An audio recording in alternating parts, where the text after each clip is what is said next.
एक समय की बात है, एक छोटे से गांव में एक व्यापारी महेश नामक व्यक्ति रहता था। महेश बहुत ही आलसी और लालची था। वह हमेशा सोने और चांदी के बारे में सोचता रहता था, लेकिन उसे मेहनत करने की कोई इच्छा नहीं थी। एक दिन गांव में एक वृद्ध साधु बाबा आए। उन्होंने महेश से पूछा, तुम इतनी अधिक दौलत क्यों चाहते हो? महेश ने कहा, मैं चाहता हूं कि मेरे पास ढेर सारी संपत्ति हो, ताकि मैं आराम से जीवन जी सकूं और कभी भी किसी चीज के लिए मेहनत न करूं। साधु बाबा ने मुस्कुराते हुए कहा, तुम्हारे पास जो कुछ भी है वह बहुत है, लेकिन अगर तुम सच में धन चाहते हो तो तुम्हें एक बार एक कठिन परीक्षा से गुजरना होगा। महेश ने उत्सुकता से पूछा, क्या परीक्षा होगी? बाबा ने कहा, तुम्हारे पास 3 दिन का समय है। तुम मुझे एक ऐसी वस्तु लाकर दो जिसे तुम कभी नहीं छोड़ सको और जो तुम्हारे पास हमेशा रहे।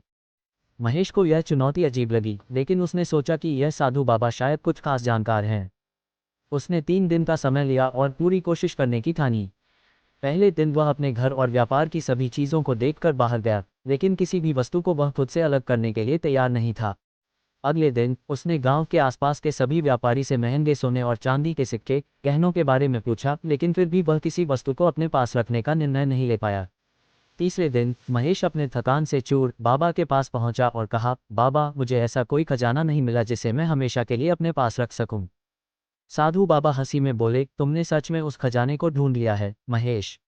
वह खजाना तुम्हारे भीतर है। वह खजाना है तुम्हारी मेहनत और ईमानदारी।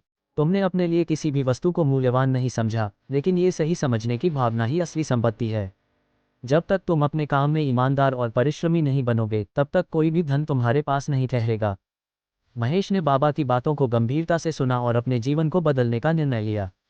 वह हर दिन ईमानदारी से काम करने लगा और धीरे धीरे उसकी मेहनत रंग लाई। उसकी व्यापारिक समझ बढ़ी और उसने खुद को एक आदर्श व्यापारी के रूप में स्थापित किया।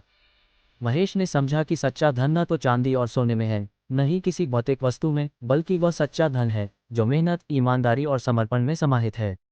उसके बाद वह और उसका परिवार सुख शांति से रहने लगा और महेश का नाम पूरे गांव में आदर्श व्यापारी के रूप में प्रसिद्ध हो गया।